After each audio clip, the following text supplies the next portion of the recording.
All right, after this announcement today, healthcare professionals all across the country are reacting to the overdose reversing drug that has been recommended. And joining me now to talk about it is Vitka Eisen. She's the CEO of Health Right 360. And Vitka, first off, do you agree with the Surgeon General? Oh, absolutely.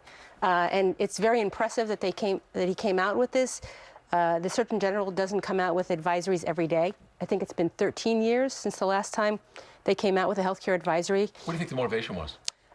People are dying. There's more people have died last year than from overdoses, and particularly opioid overdoses, than died at the height of the AIDS epidemic, when we had about 35,000 people die in 1994, 95. A few years back, there was a town in New England where the police said, "Look, we're going to have Narcan. We're going to carry it." And people said, "You can't do that. It's wrong. You can't help addicted people." And then they started saving lives, and they started improving the situation. That's what we expect, correct? Absolutely. So, you know, we always say no one has an opportunity for recovery if they've died. So the only way you can help move people into a healthier way of being and living is for them to live. No one wants to see their child die of an overdose. And so we recommend the widespread distribution.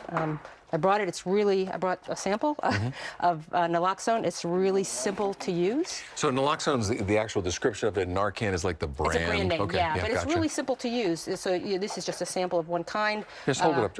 I'll hold it up just like this. Yeah, so if a person is unconscious and non-responsive and you think they might have an opioid overdose, you just tip their head back, you squirt it up the nose, tip them on their side. An individual may need more than one dose, so often we carry more than one with us.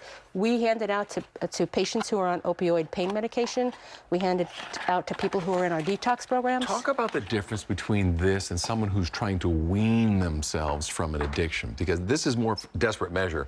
And by giving it to people saying, look, you know you're working on this on many different levels. You need this in case the worst thing happens, or in case a friend or a neighbor can support you when the worst thing happens. What's between that and, say, methadone to help people? So this just prevents people from dying. It literally blocks blocks the receptors that were the opioid neurotransmitters in the brain. So it just stops it and reverses it. Again, it might take multiple doses, but it basically stops it. It's not a treatment for the condition. It's a opioid reversal medication.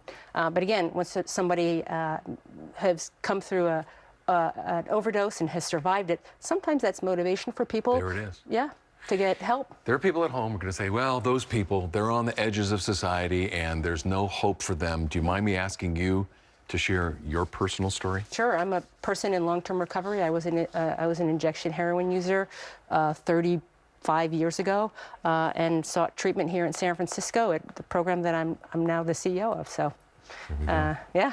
Thank you, Vitka. Appreciate it. Thank you for sharing this. A very crucial day. Thanks for having me on. It's very important for people to know about this. Appreciate it. Vicki, over to you.